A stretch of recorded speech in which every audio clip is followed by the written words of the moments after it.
I'm Lyndon Sunmark.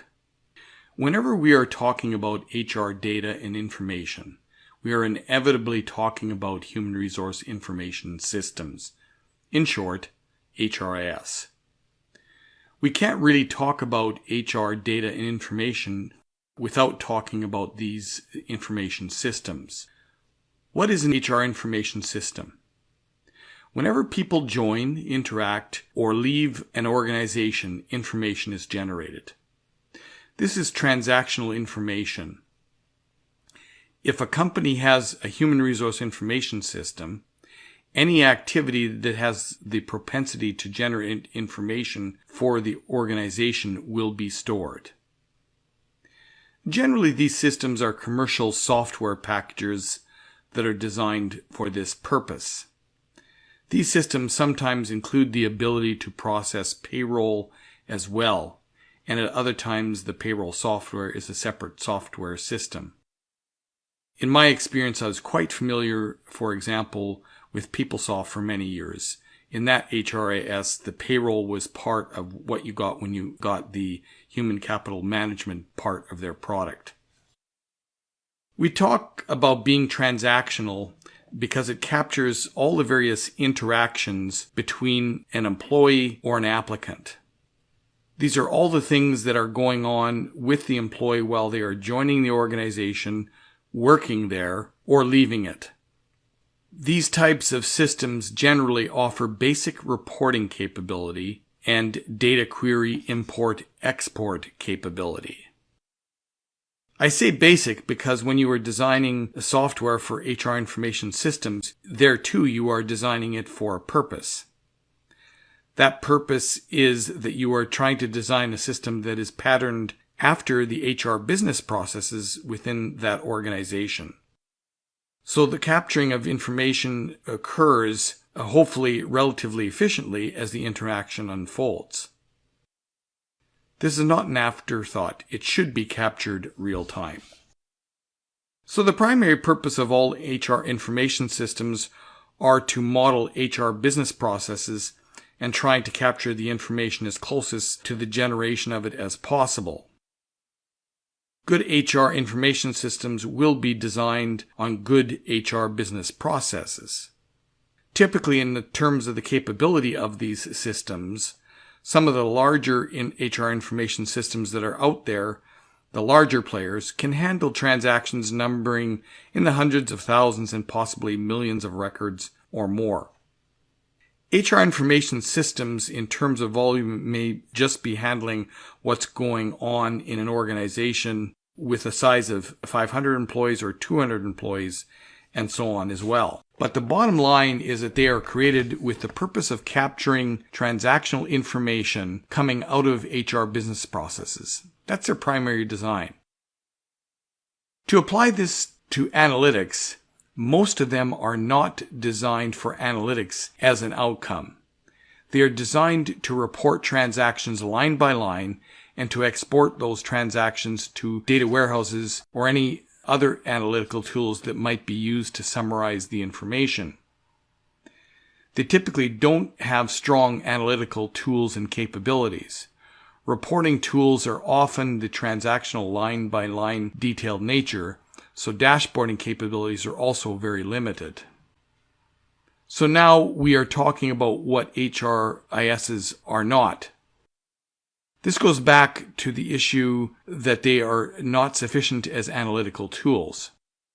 Also, typically data needs to be exported to data warehouses or flat files to be analyzed by analytical tools or software designed for that purpose.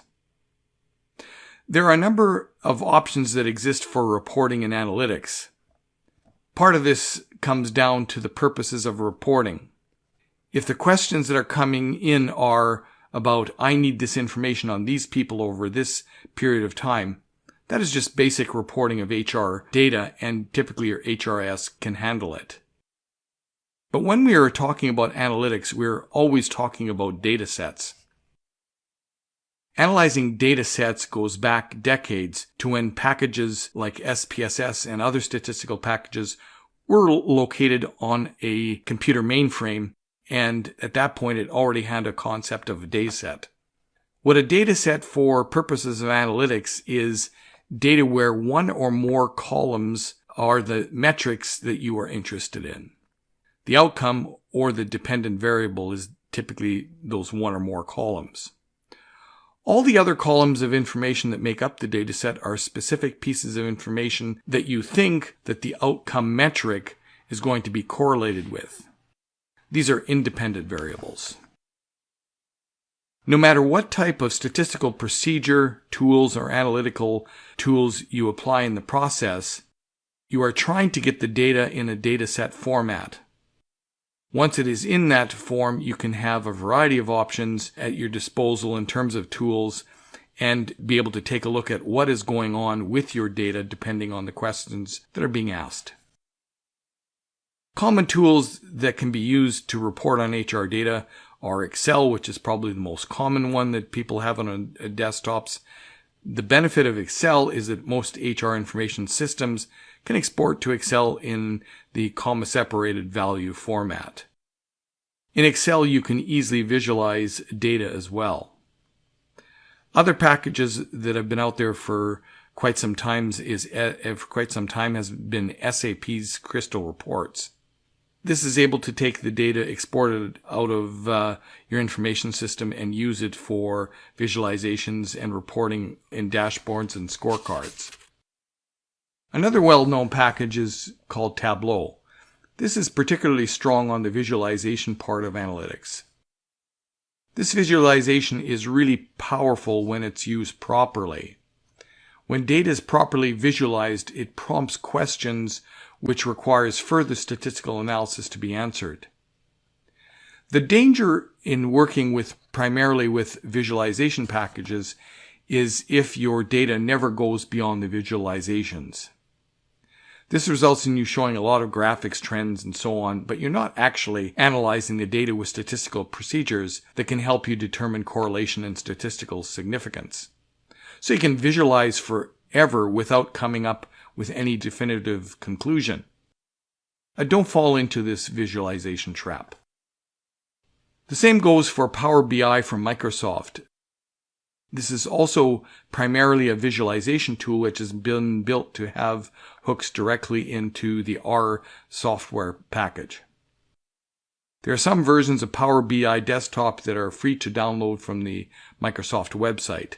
You can use the basic visualization and reporting features for free. I just talked about using statistical packages or statistical analysis to supplement graphic or visualization packages. There are about 8 big statistical packages out there, but the ones that I am most familiar with are SPSS, SAS, and R. These packages are heavily intended for statistical analysis of your data, and each of them have a fairly good graphics capabilities and data visualization capabilities as well.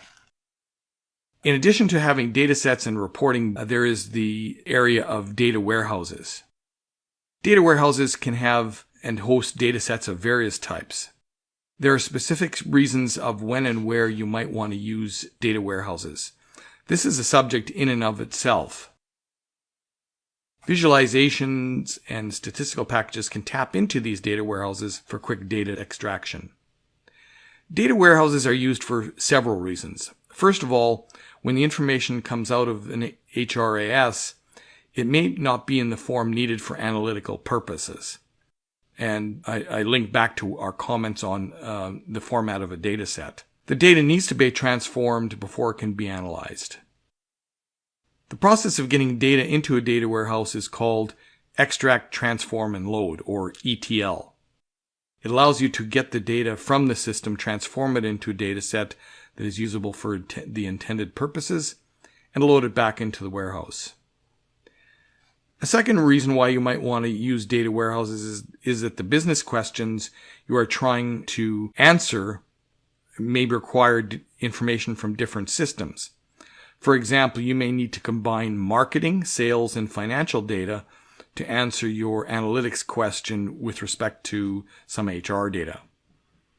This information is not all stored in an HRAS, but stuff like sales and marketing data and financial data is usually stored in CRM systems or other financial systems. So if you want to analyze what turnover is costing an organization, you need to combine data from multiple systems. Data warehousing is able to do that aggregation of data. A third reason for using the data warehouse can be the sheer volume of information. On a recent presentation that I gave to a series of HR professionals, one of them had said to me that she was using Excel to do statistical analysis and visualization on a couple 100,000 records. She was finding that she could do it, but it was taking a very long time. Data warehouses are able to store hundreds of thousands, if not millions of rows of records. They enable you to pre-process in a way that allows tools such as Excel, Tableau, Crystal Reports, and Power BI, and statistical packages to process that volume of data efficiently. Data warehouses enable you to pre-aggregate the data and export specific segments or categories of data. This means that you can get quickly into your hands the relevant data to report on and/or to visualize.